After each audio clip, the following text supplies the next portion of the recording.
Bismillahirrahmanirrahim. I am Professor Shahid Mahmood and today our topic is infinite geometric series. आज जो हम discuss करेंगे infinite geometric series के बारे में, उसकी थ्योरी के बारे में हम डिस्कस करेंगे। तो वो हमारे नए व्यूअर्स जिन्होंने अभी अभी हमें हमारे चैनल को ज्वाइन किया है, वो हमारे चैनल को सब्सक्राइब करना मत भूलें।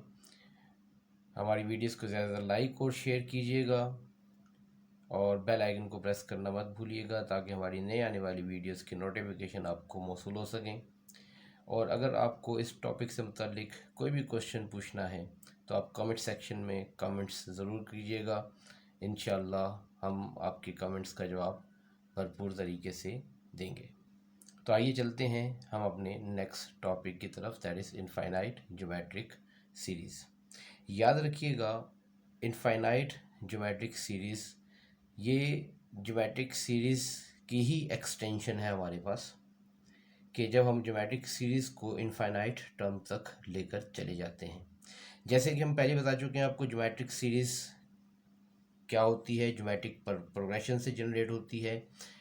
तो हम इसमें बुनियादी तौर पर हमारा जो डिस्कशन होता है, जैसे हमने यहाँ कंसिडर कर लिया एक ज्योमेट्रिक सीरीज़ को, जैसे हमारे पास ये एक सीरीज़ आ गई a+ar+ar² plus dot dot dot plus ar⁻n-1। ये हमारे पास एक ज्योमेट्रिक सीरीज़ है। हम यहाँ पर जो डिस्कस करने जा रहे हैं वो इनफाइनाइट ज्योमेट्रिक सीरीज़ है, यानी अगर हम इन टर्म्स को एक्सटेंड कर दें अप टू इन्फिनिटी। याद रखिएगा, अगर मुझे इस ज्योमेट्रिक सीरीज़ की n टर्म्स का सम फाइंड आउट करना है तो हमारे पास यहाँ पर बुनियादी तौर पर तीन मुख्तलिफ फार्मूले इस्तेमाल होते हैं, या हम तीन मुख्तलिफ फार्मूले इस्तेमाल करते हैं। देखें, हमारे पास पहला जो फार्मूला हमने ज्योमेट्रिक सीरीज़ को सॉल्व करने के लिए इस्तेमाल किया, that was to find the n term of the geometric series, that was Sn is equal to a into 1 - r⁻n divided by 1 - r। और आपको मालूम है, हम पिछले लेक्चर्स में बता चुके हैं कि ये फार्मूला सिर्फ उसी कंडीशन में एप्लीकेबल हो सकता है जब हमारे पास जो कॉमन रेशियो है उसकी वैल्यू <1 होगी। इसको हम इक्वेशन नंबर 1 का नाम दे देते हैं। इसी तरीके से हमारे पास दूसरा फार्मूला मौजूद है, दैट इज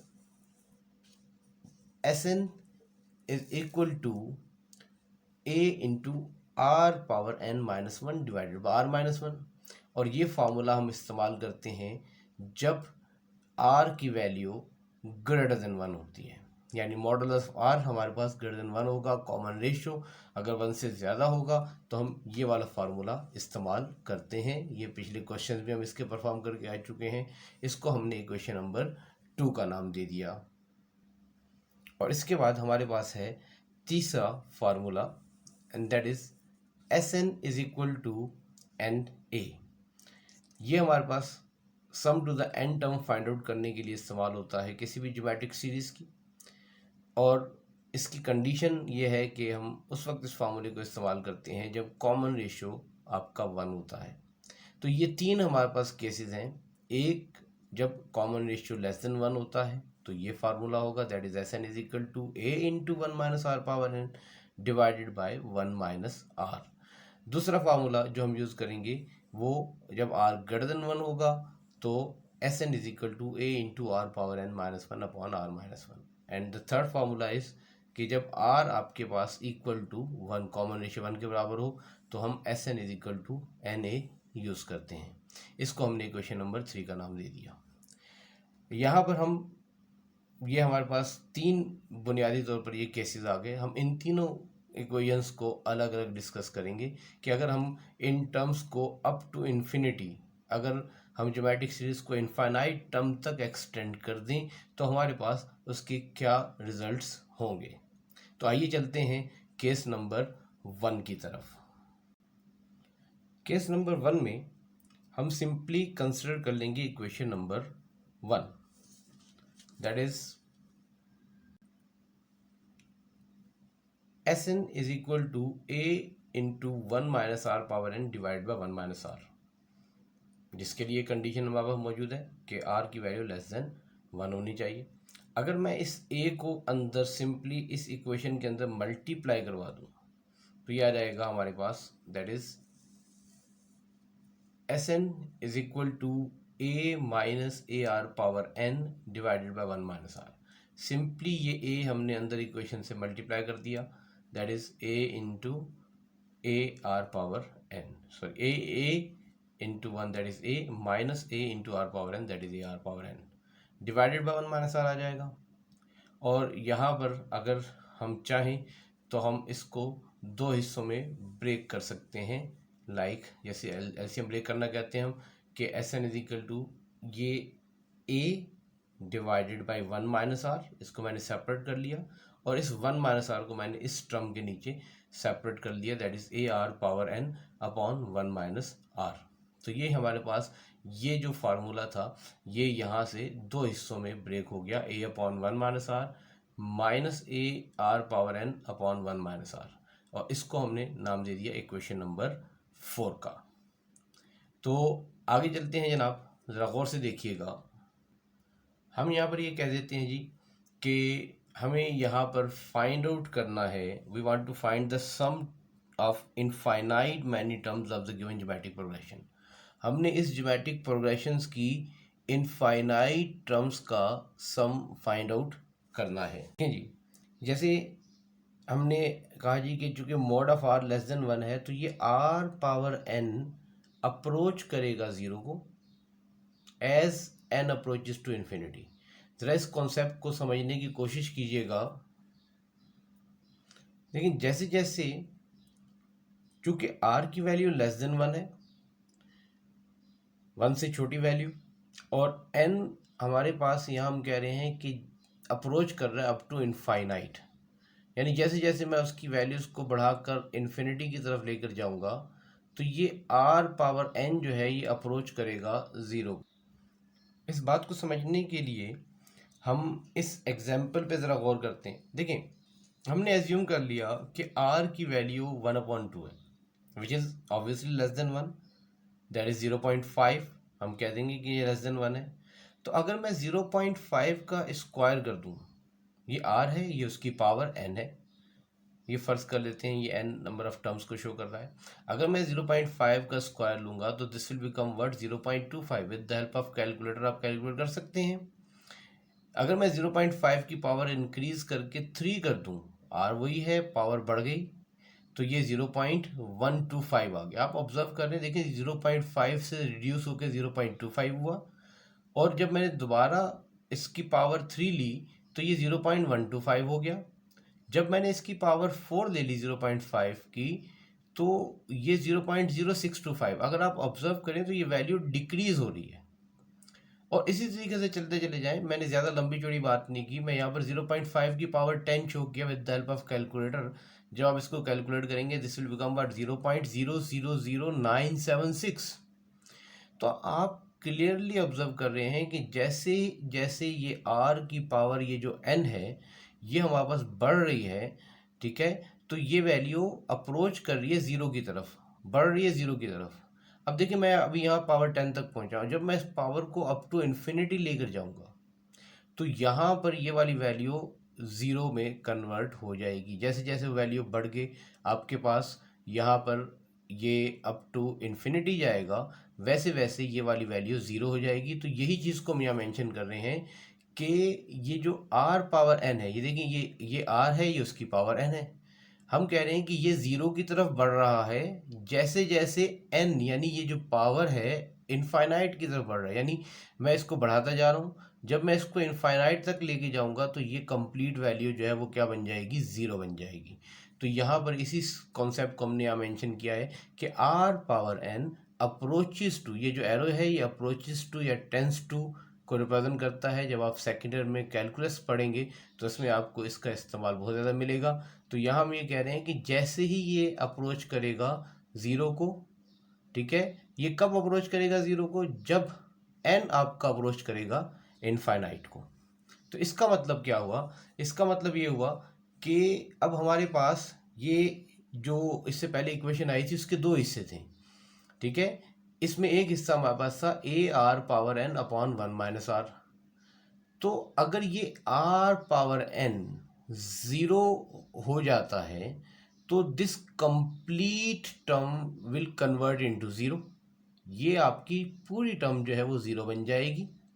तो हम यहाँ पर ये मेंशन कर रहे हैं कि जैसे ही r पावर n अप्रोच करेगा ज़ीरो को, तो ये वाली वैल्यू, जैसे ही n अप्रोच करेगा इन्फिनिटी को, तो ये वाली वैल्यू जो है वो अप्रोच कर जाएगी ज़ीरो को। ये वाली वैल्यू जब n इनफाइनाइट हो जाएगा, number of term is infinite हो जाएंगी, तो ये वाला हिस्सा जो है ये कंप्लीट पोर्शन आपका ज़ीरो हो जाएगा। ठीक है जी। तो अब यहाँ पर इक्वेशन नंबर 4 की अगर हम बात करें, तो इक्वेशन नंबर 4 जो था उसमें हम ये रिप्रेजेंट कर चुके थे। इक्वेशन नंबर 4 मैं आपको दिखा देता हूँ। ये हमारे पास इक्वेशन नंबर 4 है और हम इस इक्वेशन नंबर 4 में ये S N is equal to A upon one minus R minus A R power N upon one minus R कह रहे थे, और हम ये कह रहे हैं कि ये कंप्लीट वैल्यू ज़ीरो हो जाएगी। ये कंप्लीट वैल्यू क्या हो जाएगी? ज़ीरो हो जाएगी जैसे ही n अप्रोच करेगा इनफाइनाइट को। तो इसका मतलब ये एस एन, यानी ये n जब इनफाइनाइट हो जाएगा तो ये वाला जो फैक्टर है जहाँ पर ये r पावर n आ रहा है ज़ीरो होगा, लेकिन ये वाला फैक्टर ज़ीरो नहीं होगा। ठीक है जी। तो आइए ज़रा क्वेश्चन हम उसमें हम आगे बढ़ते हैं। तो ये इक्वेशन नंबर जो 4 है ये आ जाएगी हमारे पास S infinity is equal to A upon one minus R, और ये वाला फैक्टर हम आपको बता चुके हैं कि ये क्या हो जाएगा? ज़ीरो हो जाएगा जब आपकी वैल्यू इनफाइनाइट तक पहुंचेगी। तो इसको हमने ज़ीरो कर दिया और ये आपके पास S infinity is equal to आ गया A upon one minus R. तो इसका मतलब क्या हुआ? इसका मतलब ये होगा कि जब हम इनफाइनाइट टर्म्स तक पहुंचेंगे तो यहाँ पर उसका जो रिजल्ट है कुछ ना कुछ वैल्यू ज़रूर आएगी। ये देखिए यहाँ हमारे पास ये आ गया A upon one minus are. ए हमारे पास फर्स्ट टर्म है और आर हमारे पास कॉमन रेशियो है। तो ये हमारे पास इनफाइनाइट ज्योमेट्रिक सीरीज़ के लिए ये एक फार्मूला बन गया, S infinity is equal to A upon one minus R. लेकिन याद रखिएगा ये फार्मूला सिर्फ उसी सूरत में इस्तेमाल किया जा सकता है जब आर की वैल्यू लेस देन वन हो। आर ग्रेटर देन वन या आर इक्वल टू वन की हम बात अभी नहीं कर रहे। तो हम यहाँ पर दूसरे अल्फाज में ये कह सकते हैं, in other words we can say that the series converge to the sum A upon one minus R as N approaches to infinity. यानी जैसे ही वैल्यू हमारी इनफाइनाइट को जाएगी तो ये हमारी वैल्यू कन्वर्ज होके एक पर्टिकुलर पॉइंट या एक पर्टिकुलर वैल्यू की तरफ मूव कर जाएगी, और that is S infinity is equal to A upon one minus R. तो यहाँ से हमारा एक कॉन्सेप्ट आता है कन्वर्जेंट सीरीज़ का। तो ये याद रखिएगा, ये जो हम सीरीज़ की बात कर रहे हैं इनफाइनाइट ज्योमेट्रिक सीरीज़, इसको हम इनफाइनाइट डिक्रीजिंग ज्योमेट्रिक सीरीज़ का भी नाम देते हैं। और ये आपके पास इसमें ये उसी वक्त फार्मूला इस्तेमाल होगा S infinity is equal to A upon one minus R जब हमारे पास common ratio less than one होगा। और याद रखिएगा जब भी रेशियो लेस देन वन होगा तो हमारे पास जो सीरीज़ होगी वो इनफाइनाइट डिक्रीजिंग ज्योमेट्रिक सीरीज़ होगी। आगे बढ़ते हैं। तो यहाँ हमारे पास आ गई इसमें एक और फर्दर डेफिनेशन, उस डेफिनेशन की हम बात कर लेते हैं, and that is convergent sequence. Convergent sequence क्या है ये आप ज़रा देख लीजिएगा। कन्वर्जेंट सीक्वेंस को हम डिस्कस करने जा रहे हैं। तो ये हमारे पास डेफिनेशन है कन्वर्जेंट सीक्वेंस की। ठीक है, यहाँ मैं इसको एक्सप्लेन भी कर देता हूँ। क्या कह रहा है जी कि if a sequence approaches to a definite finite value then it is said to be convergent sequence. देखें, जब मैं कोई भी इनफाइनाइट डिक्रीजिंग ज्योमेट्रिक सीरीज या इनफाइनाइट ज्योमेट्रिक सीरीज कंसिडर करूँगा और जब r लेस देन वन होगा तो मेरे पास s infinity a upon one minus R के इक्वल होगा, और इससे हमारे पास एक रिजल्ट मिलेगा। तो हम ये कहेंगे कि ये जो सीरीज़ है ये ज्योमेट्रिक सीरीज़ कन्वर्ज हो रही है एक पर्टिकुलर पॉइंट के ऊपर। ठीक है, और उस सीरीज़ को या उस सीक्वेंस को हम कन्वर्जेंट सीक्वेंस कहते हैं। और हम इसी वजह से यहाँ कह रहे हैं कि वो सीक्वेंस अगर अप्रोच करेगी डेफिनेट फाइनाइट वैल्यू, इनफाइनाइट नहीं फाइनाइट वैल्यू, तो वो आपके पास एक कन्वर्जेंट सीक्वेंस कहलाएगी। और याद रखिएगा कि यहाँ हमने मेंशन भी कर दिया कि geometric series is called convergent. कब बनेगी वो कन्वर्जेंट? जब आपके पास r लेस देन वन होगा, if and only if mod of R less than 1 होगा, यानी कॉमन रेशियो लेस देन 1 होगा, तो वो आपके पास जो है वो कन्वर्जेंट सीक्वेंस कहलाएगी। और यहाँ हमने एक और चीज़ यहाँ मेंशन कर दी, ये भी ज़रा गौर से देख लीजिएगा कि सिंपल हम ये कहते हैं कि कन्वर्जेंट ज्योमेट्रिक सीरीज, जो आपको पहले बता चुका हूँ, is called infinite geometric series, और उसको इनफाइनाइट डिक्रीजिंग ज्योमेट्रिक सीरीज का नाम भी हम देते हैं। तो आइए आगे चलते हैं फर्दर हम अपने दूसरे केसेस की तरफ। Case number 2। केस नंबर 2 में हम सिंपल कंसिडर कर लेंगे इक्वेशन नंबर 2 को। इक्वेशन नंबर 2 हम पीछे बता चुके हैं कि S N is equal to A into R power N minus one upon R minus one है when modulus of R is greater than 1। याद रखिएगा ये फार्मूला उस वक्त यूज होता है जब आर की वैल्यू या कॉमन रेशियो 1 से ज़्यादा हो। इस केस के अंदर ज़रा गौर से देख लें, यहाँ पर ये जो आर पावर एन है, अगर आप इसको ऑब्जर्व कर लें, हम यहाँ ये आर पावर एन की बात कर रहे हैं, हम ये कहेंगे कि R power N approaches to infinity as N approaches to infinity. याद रखिएगा अगर हमारे पास कोई भी नंबर है अगर ग्रेटर देन 1 है, तो जब मैं उसकी पावर 1 से ज़्यादा हो, 1.5 2, अब फर्ज कर ले 2 ही ले लें, ठीक है, जब मैं उसका स्क्वायर करूँगा तो वो 4 हो जाएगा, जब उसका क्यूब लेंगे तो वो 8 हो जाएगा, जब पावर 4 ले लेंगे तो वो 16 हो जाएगा, एंड सो ऑन। तो जैसे जैसे पावर बढ़ती जाएगी वैल्यू बढ़ती जाएगी। तो हम यहाँ ये कह रहे हैं कि अगर r ग्रेटर देन 1 है और n अगर मेरे पास इनफाइनाइट को अप्रोच कर रहा है, तो ये r पावर n की वैल्यू भी अप्रोच करेगी इनफाइनाइट को, चूँकि r हमारे पास ग्रेटर देन 1 है। तो यहाँ पर ये value up to infinity move कर जाएगी, इनफाइनाइट तक अप्रोच कर जाएगी जब आपके पास n की वैल्यू इन्फिनिटी होगी। तो इसका मतलब क्या हुआ? इसका मतलब सीधा सा ये हुआ कि ये जो कंप्लीट वैल्यू, अगर ये इनफाइनाइट हो जाता है तो ये कंप्लीट वैल्यू आपकी इनफाइनाइट में कन्वर्ट हो जाएगी। Any number multiply by infinity result is infinity, infinity divide by any number result is infinity. तो ये आपके पास ये complete value A R power N minus one divide by R minus one, this approaches to infinity as N approaches to infinity. तो इसका मतलब क्या हुआ? इसका मतलब ये हुआ कि सम टू द एन टर्म्स हमारे पास अगर आप ऑब्जर्व कर लें तो ये एन टर्म्स का जो सम है ये हमारे पास क्या होगा? अप्रोच करेगा इनफाइनाइट को as N approaches to infinity. यानी जैसे ही आपके पास नंबर ऑफ टर्म्स इनफाइनाइट हो जाएंगी तो एस एन भी इनफाइनाइट हो जाएगा। तो इसका मतलब क्या हुआ? इसका मतलब सीधा सा ये हुआ कि हमारे पास एस एन की कोई फाइनाइट वैल्यू नहीं आ रही। हमारे पास sum to the N terms हमारे पास जो है वो मूव कर रहा है इनफाइनाइट की तरफ, और इनफाइनाइट कोई नंबर नहीं होता। ये एक जस्ट सिंबल है जो हम यूज़ करते हैं किसी भी अनलिमिटेड वैल्यू को डिफाइन करने के लिए, इनफाइनाइट वैल्यू जो हमारे दस्तरस में ना हो, इमेजिनेशन, बियॉन्ड आर इमेजिनेशन। तो S N does not tend to a finite value, क्योंकि आपके पास ये फाइनाइट वैल्यू की तरफ मूव नहीं कर रहा। और इसका मतलब ये हुआ कि जो सीरीज है वो that is not a convergent series and the series does not converge in this case.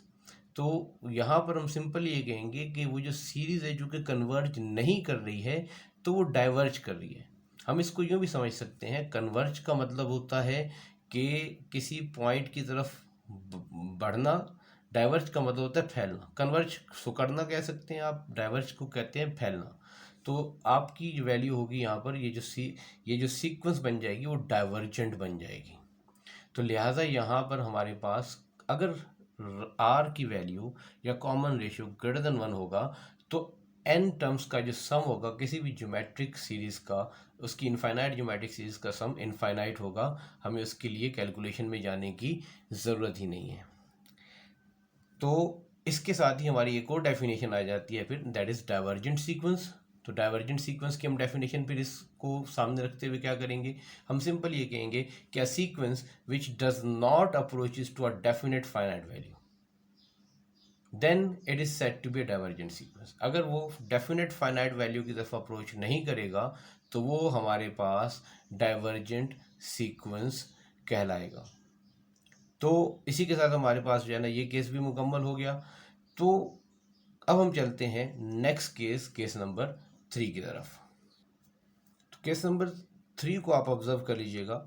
इसमें हम तीसरी क्वेश्चन लेंगे। तीसरी क्वेश्चन हमारे पास क्या थी, that was S N is equal to N sum of the N terms. अगर हमारे पास रेशो कॉमन रेशो 1 होता है तो S N sum to the N terms N A के इक्वल आता है। अब इस केस में भी अगर आप देखें तो ये जो एन ए है approaches to infinite as N approaches to infinite. जैसे ही एन की वैल्यू इनफाइनाइट होगी तो infinite multiply by any number result is infinite. तो इसका मतलब क्या होगा कि जैसे जैसे एन अप्रोच करेगा इनफाइनाइट को तो एन ए अप्रोच करेगा इनफाइनाइट को। तो इसका मतलब ये हुआ कि अगर मैं इस टर्म को इनफाइनाइट तक ले जाऊं तो सम टू इन्फिनिटी यहाँ पर भी इन्फिनिटी ही आएगा। और एन अप्रोचेस टू इन्फिनिटी, जैसे ही एन अप्रोच करेगा इनफाइनाइट को तो एस इन्फिनिटी इन्फिनिटी आएगा। तो again it's a divergent sequence. तो यहाँ पर भी सीक्वेंस डाइवर्ज करेगी। तो हमें पता चला कि इनफाइनाइट ज्योमेट्रिक सीरीज़ में हमारे पास, अगर हम ज्योमेट्रिक सीरीज़ के सम की बात करें up to the infinite terms, तो हमारे पास चूँकि 3 केसेस आ जाते हैं, R greater than 1, R less than 1, R equal to 1।